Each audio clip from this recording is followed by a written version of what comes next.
yang keren ini. Sebelum mengikuti kelanjutan kisah Dev atau Chen Ping yang semakin seru dan mendebarkan ini, mohon bantuan kalian untuk subscribe, like, komen dan share video-video yang ada di channel ini ya. Perintah Kaisar Naga bab 96 sampai bab 105. Sambil menggertakkan giginya, Billy hanya bisa mengangguk. Saya pernah bertemu dengan Tuan Yansen, kata-kata Billy ambigu, karena pernah bertemu belum tentu dia mengenal Tuan Yansen. Awalnya kalian hanya perlu berlutut dan minta maaf saja, tapi tidak disangka kalian malah menjual nama Tuan Yansen sembarangan. Karena sudah seperti ini, maka hari ini kalian tidak akan bisa pergi dari sini. Kata-kata Raffi yang menakutkan membuat sekelompok orang-orang yang tidak tahu apa-apa itu merinding. Hahaha, dasar preman jalanan, apa kalian tahu siapa orang yang ada di hadapan kalian ini? Dia adalah pembunuh bayaran nomor satunya Dexter, tangan kanan dari Tuan Yansen. Kalian malah membual di hadapannya dan mengaku mengenal Tuan Yansen. Sepertinya kalian bosan hidup. Fitra mulai tertawa terbahak-bahak. Sekelompok orang ini hanyalah orang biasa yang sangat biasa. Mana mungkin mengenal Yansen? Fitra tahu kalau mereka pasti sedang berakting. Tentu saja, setelah mendengar kata-kata Fitra, Billy langsung berkeringat dingin. Dia tidak menyangka bualannya akan membuat dirinya berada di posisi terpojok. Hanya saja, bawahan Billy benar-benar tidak banyak berpikir. Mereka menganggap kalau Billy benar-benar mengenal Yansen. Begitu juga dengan Mona yang mempercayai kebohongan itu. Billy pasti mengenal Yansen. Bahkan jika Billy tidak mengenalnya pun, temannya Billy pasti kenal. Kalau tidak bagaimana? Mungkin Tuan Yansen akan membantu keluarga mereka mendapatkan kembali piutang perusahaan mereka. Pak Fitra, tadi kami juga sudah minum banyak dan mabuk. Sekarang kami akan meminta maaf padamu. Semoga Pak Fitra. Billy menciut dan mulai meminta maaf kepada Fitra. Hanya saja belum sempat menyelesaikan ucapannya, Raffi langsung menyela. Berani menjual nama Tuan Yansen, minta maaf saja tidak akan cukup. Bisa tetap hidup atau tidak, itu tergantung keberuntunganmu. Selesai berkata, Raffi melambaikan tangannya dan berkata, bahwa mereka semua pergi, biarkan Kak Dexter yang mengadili.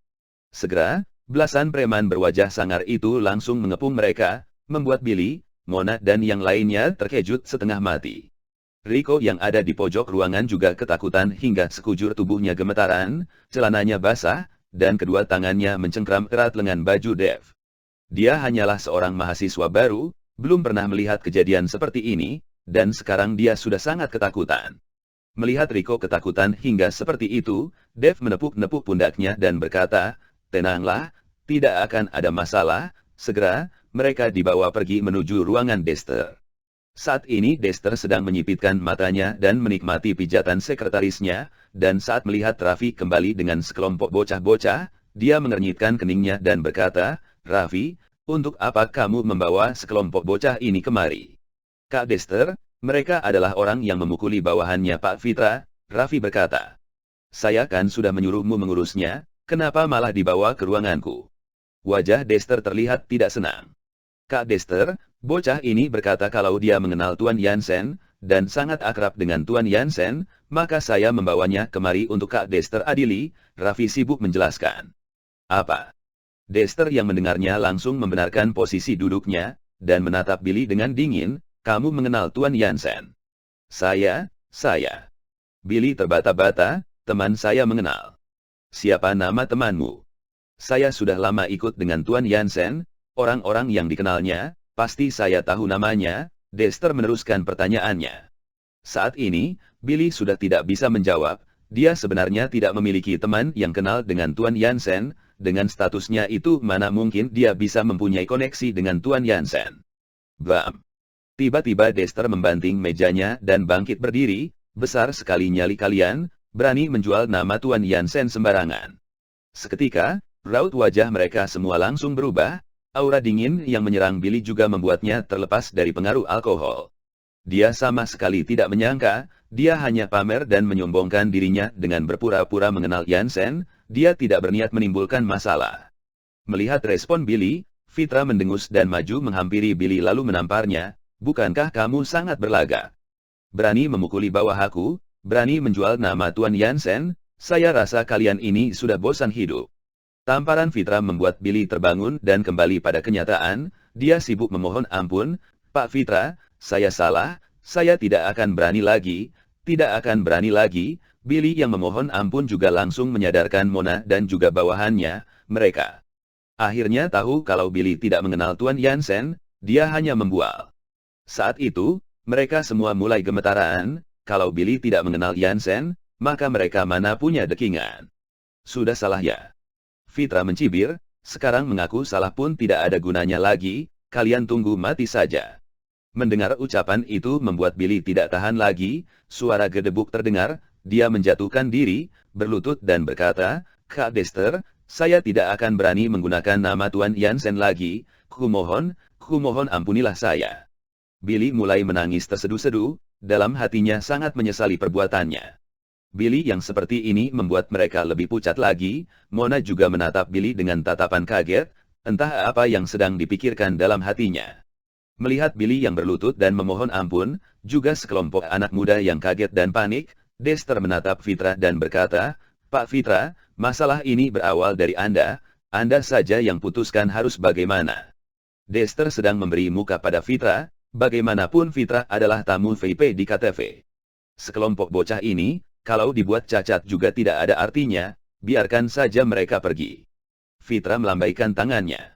Billy yang mendengarnya sibuk bersujud dan berterima kasih, tapi pada saat mereka semua bernafas lega, Fitra menjatuhkan tatapannya pada iPhone, dan dua gadis lainnya dan berkata, yang pria boleh pergi, tapi tiga gadis ini harus tinggal untuk menemaniku. Mendengar ucapan itu, raut wajah iPhone, Mona dan Ivana langsung berubah, raut wajah Billy juga menjadi serba salah.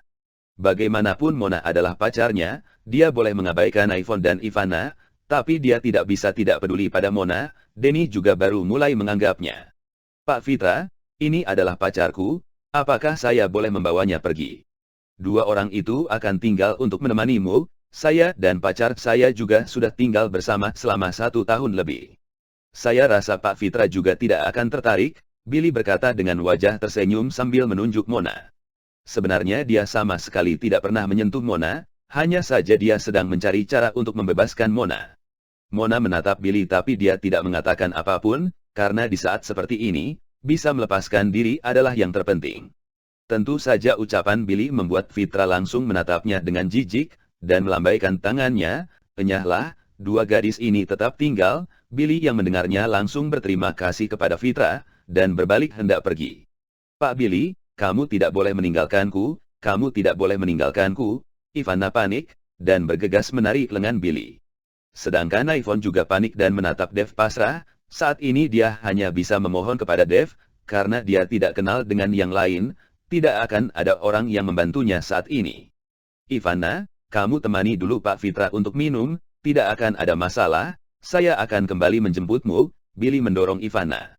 Seketika Ivana menjadi putus asa, sedangkan mata iPhone mulai bergenang air mata, dia menarik lengan baju Dev dengan ringan, meskipun dia ingin Dev bisa pergi dari tempat itu, tapi dia juga tidak ingin tinggal di sana, dalam hatinya sangat serba salah.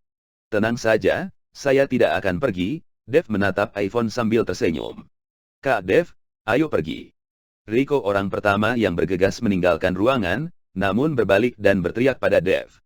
Mona juga berbalik dan melihat kalau Dev tidak bergerak, lalu berteriak, Dev. Fitra menyadari kalau Dev tidak berniat pergi, raut wajahnya dingin, kenapa, tidak tega meninggalkan pacarmu, tidak mau pergi ya? Sambil berkata, dia mengulurkan tangannya menuju wajah iPhone. iPhone yang sudah ketakutan hingga pucat tidak berani bergerak dan mengelak. Tapi pada saat tangannya hampir menyentuh iPhone, Dev mengulurkan tangannya dan meraih pergelangan tangan Fitra, saya sama sekali tidak berniat pergi. Dev berkata dan sambil mengerahkan sedikit tenaganya, yang terdengar hanyalah suara tulang retak, dan pergelangan tangan Fitra seketika patah. Rasa sakit itu membuat Fitra langsung berteriak, teriakannya menyayat hati orang yang mendengarnya. Mati rasa, cepat lepaskan, tanganku sudah patah, saya akan membunuhmu, pacarmu pun akan kumainkan hingga mati. Raut wajah Fitra penuh kengerian, dan mulai berteriak keras. Bam! Tendangan Dev menghantam bagian vital Fitra dan langsung membuatnya terhempas. Fitra tersungkur di tanah sambil meringkuk, wajahnya menjadi keunguan, tendangan Dev langsung membuat Fitra kehilangan kemampuannya sebagai seorang pria.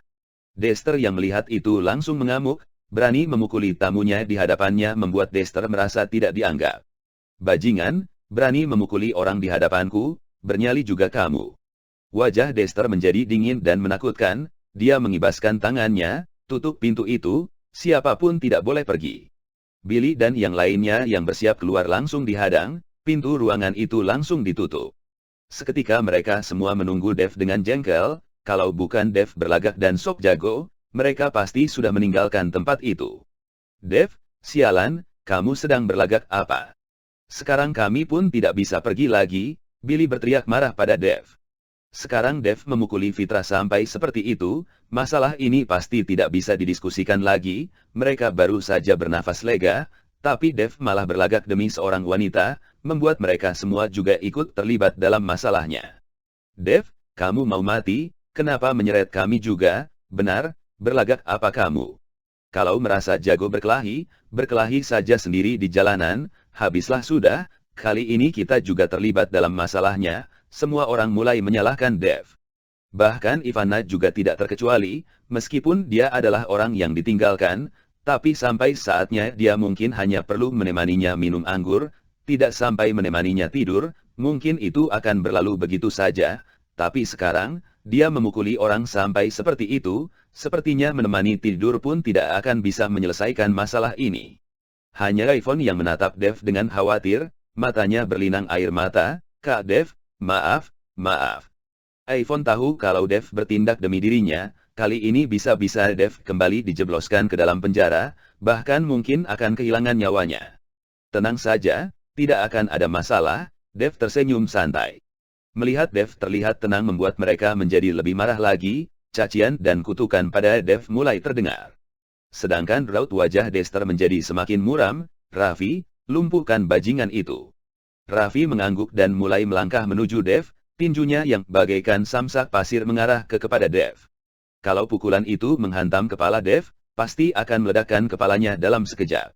Melihat situasi itu, mereka semua kaget dan menghindar, mereka takut akan kecipratan darah, hanya tatapan mata Ivan yang tidak bergerak, dia menggertakkan giginya dan menghadang di depan Dave. Dave bertindak demi dirinya, Ivan juga berencana mengorbankan nyawanya, dia tidak boleh berdiam diri dan melihat Dave dibunuh begitu saja di hadapannya.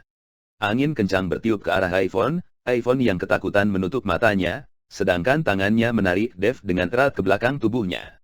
Ivan. Mona juga tidak dapat menahan dirinya dan berteriak. Meskipun dia baru mengenal Ivan, tapi Mona merasa Ivan adalah orang yang baik, berpengetahuan luas, sangat disukai oleh orang-orang, kalau dia mati karena Dave akan sangat disayangkan, maka dia tidak bisa menahan dirinya dan berteriak. Dia melihat tinju Rafli menuju ke arah Ivan merasakan kematian yang mendekat, tapi setelah tiupan angin kencang itu, tidak ada lagi pergerakan, dia perlahan membuka matanya, dan menemukan tinju Raffi hanya berjarak beberapa sentimeter dari wajahnya, sedangkan tangan Dave mencengkram tinju Raffi dan membuat dia tidak bisa menggerakkannya.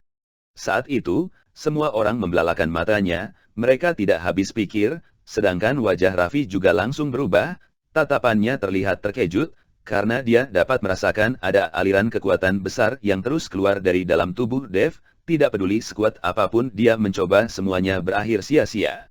Kalau kalian bukan bawahannya Yansen, kalian pasti sudah menjadi mayat sekarang, Dave menyeringai, membuat Raffi tiba-tiba mundur dan terduduk di lantai.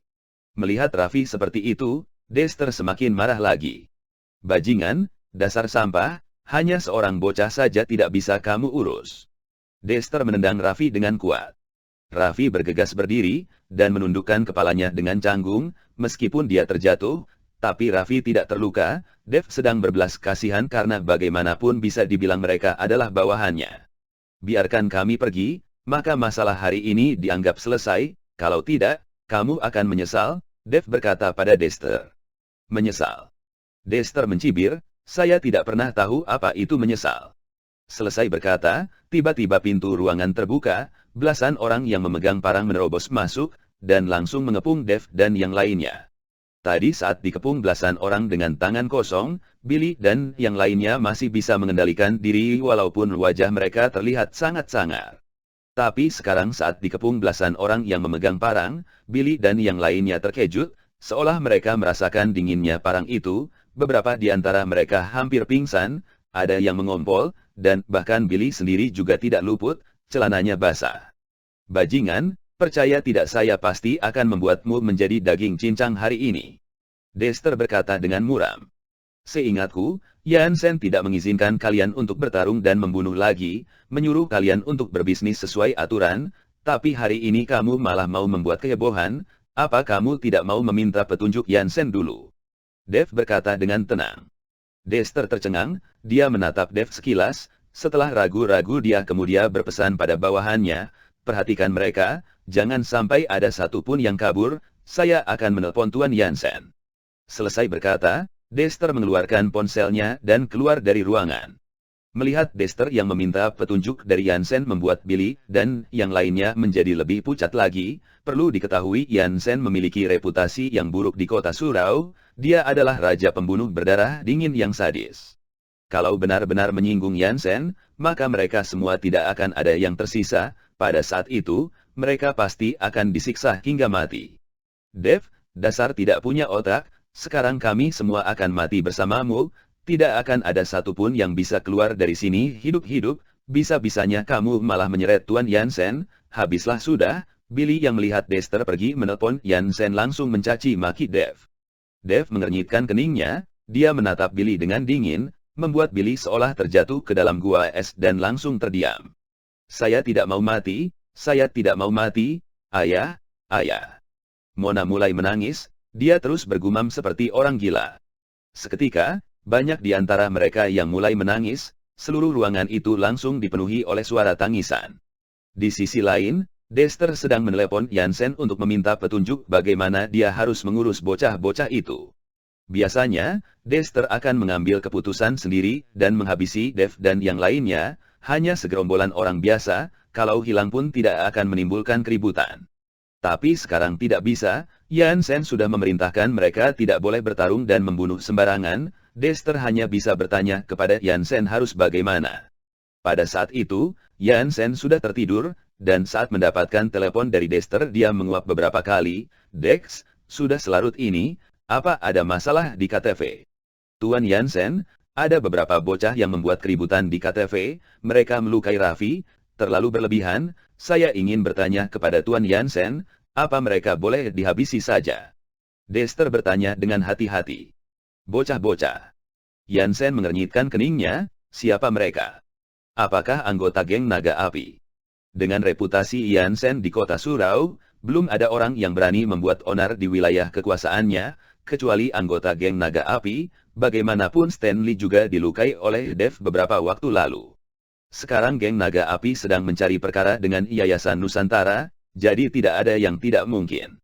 Bukan, hanya segelintir orang biasa, katanya mereka bekerja di perusahaan milik keluarga Tanaka, dan ada seorang bocah yang bernama Dave, dia yang melukai Raffi, Dexter berkata. Mendengar nama Dave, Yansen langsung melompat turun dari tempat tidurnya. Dex, saya akan segera ke sana, sialan, kamu jangan berani bertindak, tunggu saya. Selesai berkata, Yansen langsung mematikan teleponnya dan berlari keluar. Dexter yang mendengar Yansen begitu tergesa-gesa menjadi bingung, tapi karena itu perintah Yansen, dia tidak berani membantah dia kembali ke ruangannya, udara di kantornya sudah bau sejak tadi. Sialan, Dexter menutup hidungnya, buka jendelanya, dasar tumpukan sampah, segera, jendela terbuka dan udara segar berhembus masuk, dan menyingkirkan bau pesing yang ada di dalam ruangan. Yansen berpesan agar dia menunggu, jadi Dexter hanya melambaikan tangannya dan menyuruh bawahannya yang membawa parang untuk mundur, jangan sampai mereka terlihat oleh Yansen. Saya sudah menghubungi Tuan Yansen, dia akan segera kemari, kalau ada permintaan terakhir, kalian bisa menyampaikannya sekarang. Dexter menatap Dave dan yang lainnya dengan dingin lalu tersenyum sinis.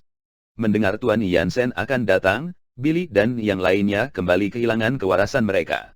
Suasana yang mulai hening kembali diisi oleh suara tangisan. Siapa itu Yansen? Di kota Surau anak berusia 3 tahun pun tahu siapa dia, dia adalah pembunuh berdarah dingin bagaikan iblis. Kak Dexter, ini semua tindakan Dave, kami tidak ada kaitannya, lepaskan kami ya. Billy kembali berlutut pada Dexter. Yang lainnya pun ikut berlutut dan memohon ampun, mereka tidak berhenti bersujud. Sedangkan Dave langsung menarik Mona dan Naifon, tidak membiarkan mereka berdua berlutut. Tidak peduli betapa Mona membencinya, tapi Denny bukan orang jahat, dia selalu menjaga Dev dan keluarganya dengan baik, Dev tidak boleh mengabaikan Mona. Melihat Dev tidak berlutut, Dexter yang ingin memakinya menahan diri dan menelan kembali kata-katanya karena teringat perintah dari Jansen. Tunggu saat Tuan Jansen datang, habislah kamu, mari lihat pada saat itu apakah kamu masih bisa berlagak, Dexter berpikir dalam hatinya.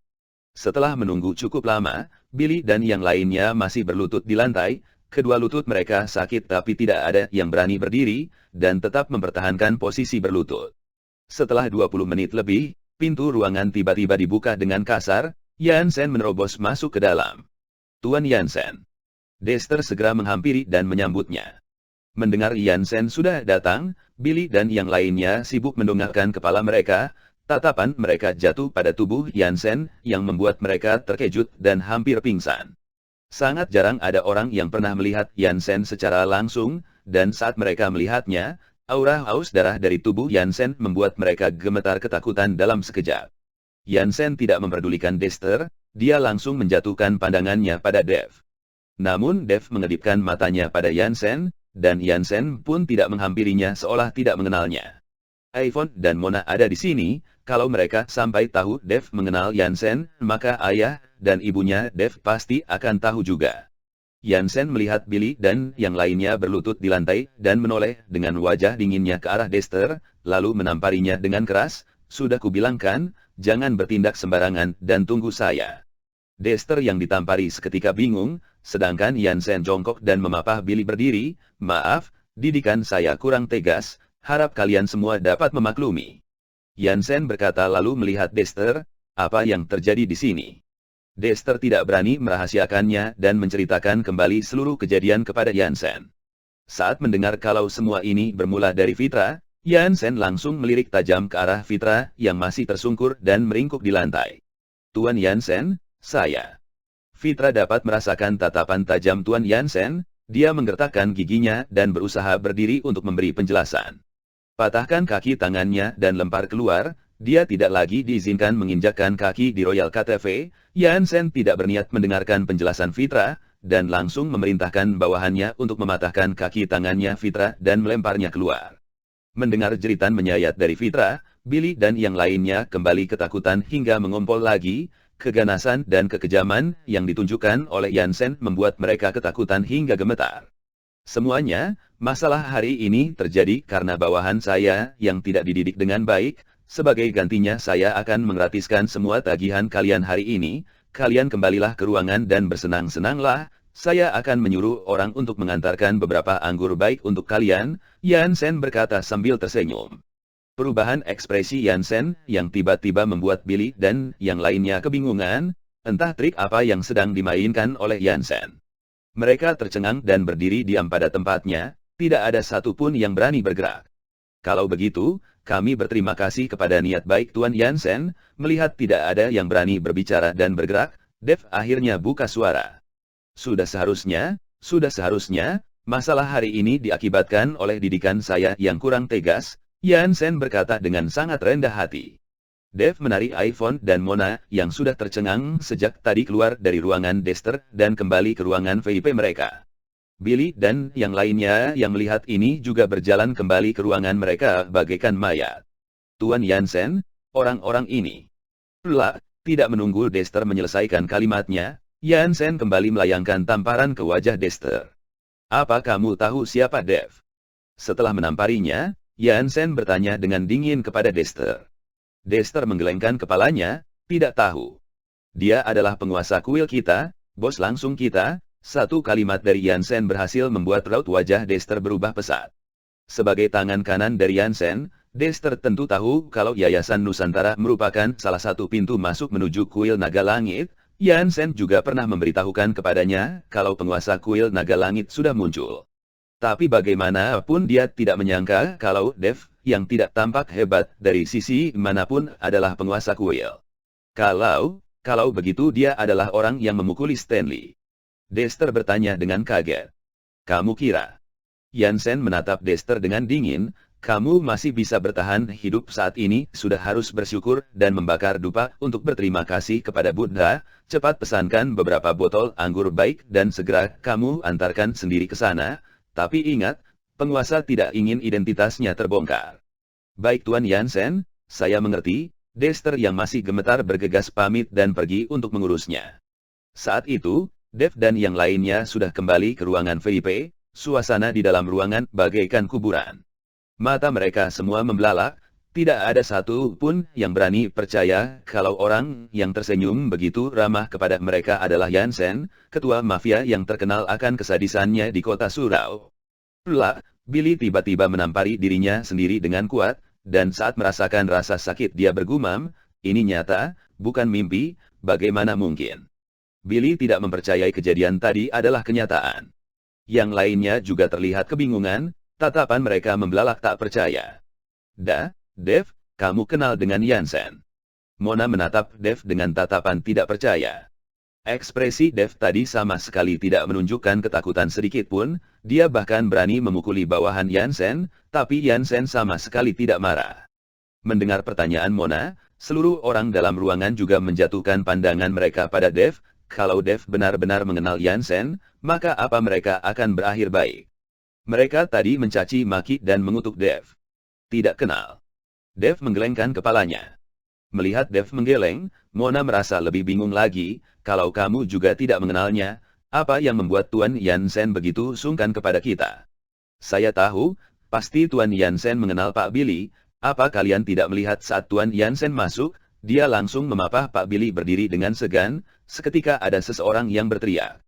Benar, pasti dia mengenal Pak Billy, saya juga melihat Tuan Yansen tersenyum kepada Pak Billy. Karena tadi Billy sudah kehilangan muka, sekelompok orang ini juga sudah keluar dari ancaman maut. Mereka tentu saja harus menemukan cara untuk mengembalikan maruber Billy, kalau tidak saat bekerja nanti mereka pasti akan dipersulit. Billy, apa yang sebenarnya terjadi? Kamu sebenarnya kenal atau tidak dengan Yansen? Mona yang kebingungan mulai mendesak. Kalau Billy mengenal Yansen, itu tidak menjelaskan sikapnya di awal tadi, dia terkejut dan langsung bersujud bahkan mengompol. Kalau dia tidak mengenal Yansen, lalu kenapa Yansen bersedia membantu keluarganya mendapatkan kembali piutang perusahaan mereka? Dan tadi Yansen memang memapah Billy untuk berdiri dan terus meminta maaf. Apa yang sebenarnya terjadi? Tidak hanya Mona, yang lainnya juga sebenarnya kebingungan, alasan kenapa mereka mengapresiasi Billy tidak lebih dari untuk menyanjungnya saja. Billy yang melihat situasi itu langsung memutar matanya lalu berkata, sebenarnya, saya tidak pernah bertemu dengan Yansen, hanya saja saya punya seorang teman yang mengatakan, kalau dia sangat akrab dengan Yansen, mereka juga pernah makan bersama. Mungkin temanku pernah membahas tentang diriku di hadapan Yansen, atau memperlihatkan fotoku, makanya tadi dia langsung mengenaliku saat datang. Hanya itu satu-satunya cara Billy untuk menjelaskan situasi tadi, kalau tidak dia benar-benar tidak bisa menjelaskan kenapa dia sampai berlutut dan mengompol. Setelah mendengar penjelasan Billy, mereka semua merespon bagaikan mendapat pencerahan. Meskipun masalah sudah selesai, tapi suasana hati mereka juga sudah tidak mendukung untuk kembali bersenang-senang, mereka sudah terkejut hingga mengompol, mereka tidak mungkin bersenang-senang dengan celana mereka yang sudah basah. Dan pada saat Billy hendak membawa mereka pulang, tiba-tiba Dexter membawa serta anak buahnya masuk ke dalam ruangan VIP. Melihat Dexter kembali datang, Billy langsung memucat dan yang lainnya juga segera melangkah mundur. Dexter yang melihat situasi itu segera menjelaskan, semuanya, maaf tadi saya sudah salah sangka, saya datang kemari untuk mengganti kerugian, di sini ada 2 botol anggur Louis 13, saya bawakan untuk kalian coba, kalau kalian memerlukan sesuatu jangan segan-segan untuk memanggilku. Dexter menjadi sosok yang penuh rasa hormat dan mencuri pandang ke arah Dev. Dev sudah menyadari Dexter yang meliriknya, dan diam-diam melambaikan tangannya untuk menyuruh Dexter keluar. Setelah Dexter pergi, suasana di ruangan VIP tiba-tiba meledak. Wah, Louis 13, ini anggur terkenal, dengar-dengar harganya mencapai ratusan juta, saya bahkan tidak pernah bermimpi akan meminum anggur mewah seperti ini. Luar biasa, ini semua berkat Pak Billy, kalau bukan karena Pak Billy kita mana bisa meminum anggur sebaik ini. Saya tidak akan berani meminum anggur ini, Seteguk saja sudah setara dengan gajiku selama sebulan. Seketika, mereka semua mengerumuni anggur Louis XIII itu dengan mata mereka yang sudah hampir terlepas dari kepala mereka. Bagaimanapun mereka adalah karyawan biasa, kalau bukan karena kesempatan seperti saat ini, mungkin seumur hidup mereka tidak akan pernah merasakan anggur sebaik ini. Mata Billy juga ikut memerah. Meskipun gajinya selama sebulan mencapai belasan juta, tapi dia juga tidak rela mengeluarkan ratusan juta hanya untuk sebotol anggur merah, itu terlalu boros. Tapi Billy tidak boleh menunjukkan ekspresi yang terlalu heboh, kalau tidak dia akan kehilangan muka. Sudahlah, untuk apa kalian mengerumuni anggur itu? Jangan membuat diri kalian terlihat kampungan, hanya Louis XIII saja tidak perlu dihebohkan, Billy berkata dengan lagaknya. Saya dan temanku itu juga sudah sering meminum anggur seperti ini, termasuk Remy Martin dan lain-lain, sudah pernah saya cicipi semua. Billy sedang menggunakan teman hayalannya itu untuk berlagak saat ini, karena kemampuannya saat ini belum mencapai tahap di mana dia bisa sering meminum anggur Louis XIII. Pak Billy, temanmu itu punya bisnis apa? Sepertinya dia sangat kaya ya. Koneksinya juga luar biasa sampai bisa mengenal Jansen. Ada seseorang yang bertanya kepada Billy. Ah, temanku itu.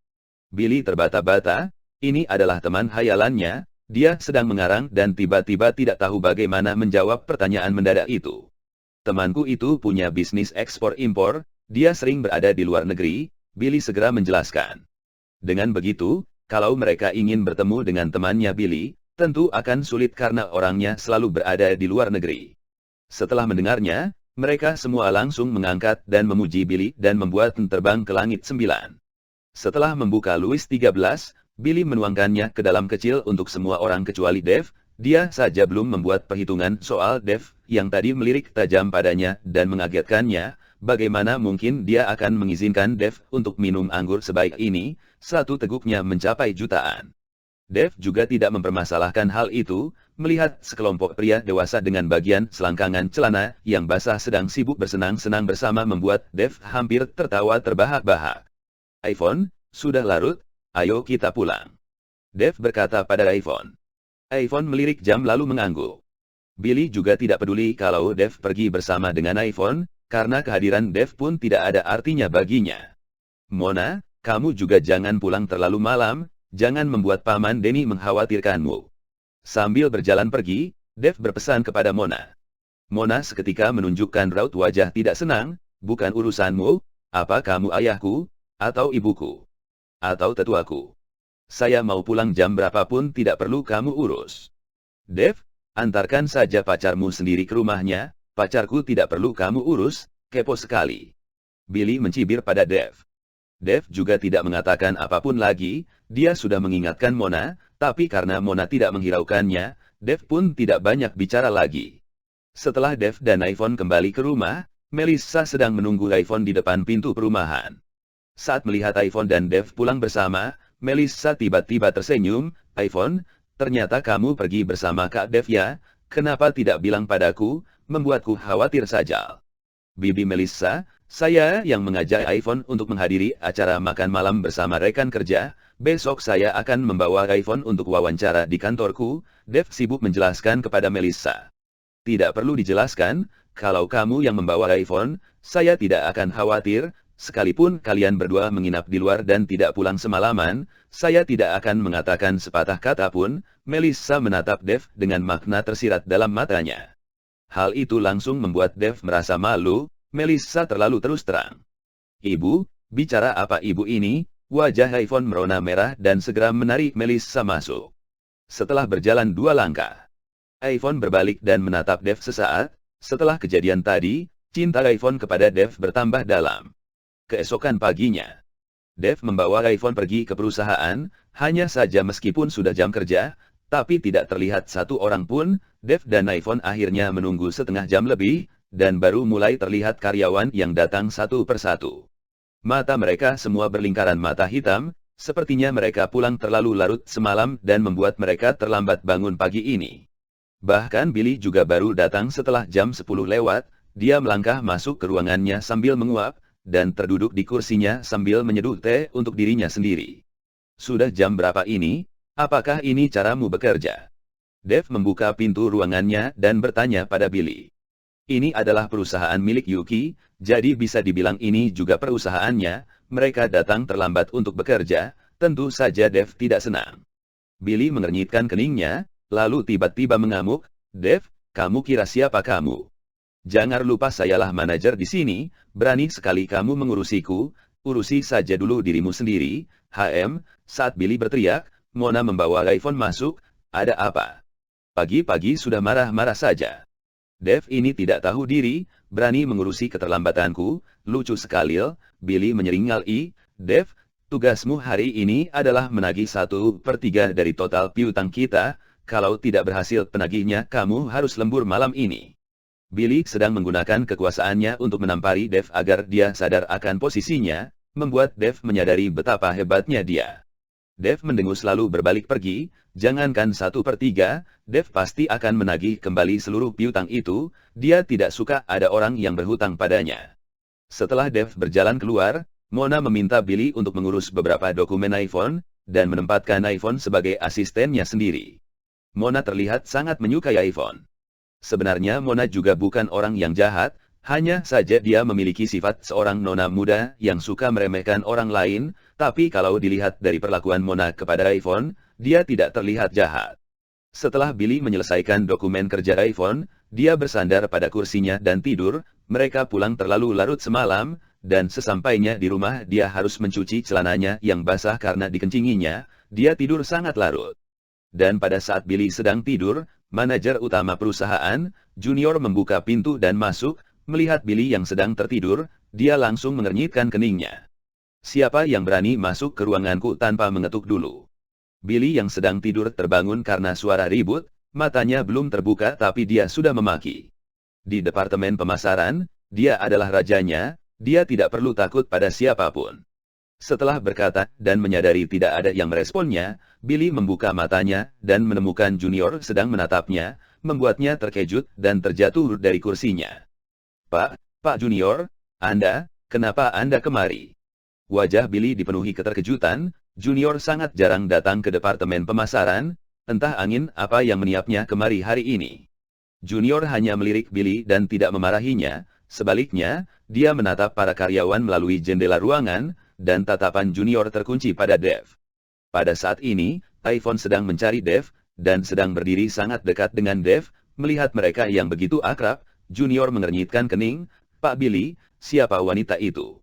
Billy bergegas melihat ke arah iPhone yang ditunjuk oleh Junior dan menjawab, "Pak Junior, itu adalah pacar Dev, namanya iPhone, dia baru mulai bergabung hari ini." "Pacarnya Dev?" Junior tercengang. Melihat ekspresi Junior, Billy juga ikut terkejut. Dia mengangguk pelan. "Iya benar, pacarnya Dev." Segera, Junior yang terkejut langsung tersenyum sinis. "Cari kesempatan untuk memotret mereka berdua saat sedang bermesraan, lalu kirimkan padaku, tapi jangan sampai ketahuan." "Baik." Billy mengangguk. Junior kemudian pergi dengan hati yang senang, sedangkan Billy merasa bingung. Dia tidak tahu sejak kapan Junior mempunyai hobi semacam ini. "Kak Dev, piutang terbanyak yang tercatat dalam tim kita saat ini adalah Pak Tantono. Dia berhutang hampir 1 miliar, dan sudah berhutang selama 2 tahun. Sudah banyak anggota pemasaran yang pergi menagih tapi tidak ada satu pun yang berhasil menagih padanya. Bahkan dengar-dengar ada seorang sales yang dilempar keluar." Rico yang duduk di tempat duduknya menunjuk sejumlah piutang yang tercatat di dalam komputernya. Dev melirik jam lalu mengangguk. "Kalau begitu kita datangi dia langsung. Kalau pergi menagih sekarang, kita akan pulang tepat sebelum jam makan. Kita pergi menagih berdua." Rico terkejut. "Tentu saja, kalau tidak harus membawa berapa banyak orang." Dev tercengang. "Kak Dev." Rico ketakutan, wajahnya serba salah. "Kak Dev, dengar-dengar Pak Tantono ini pernah menjadi anggota mafia, dan sekarang sudah bertobat lalu membuka sebuah perusahaan, namun bawahannya masih tetap banyak. Kalau kita berdua yang pergi, pasti akan dipukuli. Banyak sales yang sudah dipukuli oleh mereka, bahkan katanya ada seorang sales wanita yang kesana berakhir dimainkan oleh mereka sampai hamil. Kamu takut?" Dev menatap Rico dan bertanya dengan serius. Rico tidak tahu harus menjawab apa. Dia memang takut, tapi bertemu pelanggan semacam itu siapa yang tidak takut. Ini adalah pekerjaanmu, kalau kamu takut maka jangan bekerja, ada beberapa hal yang tidak akan pernah kamu ketahui sebelum kamu coba. Selesai berkata, Dev langsung mencetak data piutang milik Pak Tantono dan berjalan keluar. Kak Dev. Melihat Dev yang beranjak pergi, iPhone mengejarnya. Dia tahu kalau Billy menugaskan Dev untuk menagih hutang, jadi iPhone berniat membantu Dev. Sifat Dev terlalu gegabah, iPhone takut kalau dia akan berkonflik dengan mereka. Kamu mau pergi menagih hutang ya? iPhone menyusul dan bertanya pada Dev. Iya. Dev mengangguk. Coba saya lihat. iPhone mengambil data yang ada di tangan Dev dan mempelajarinya. Mereka berdiri sangat dekat, seolah sedang berpelukan, terlihat begitu hangat. Billy yang melihat kejadian itu dari ruangannya bergegas mengeluarkan ponselnya dan memotret mereka diam-diam, lalu mengirimkan beberapa lembar foto itu kepada Junior. Kak Dev, sepertinya ini sudah menjadi piutang tak tertagih, ini sudah tidak dibayarkan selama 2 tahun, dan sudah ditagih berkali-kali. iPhone yang melihat data itu langsung mengernyitkan keningnya. Ini adalah piutang dengan jumlah terbesar, sesulit apapun harus dicoba dulu. Dev berkata sambil tersenyum.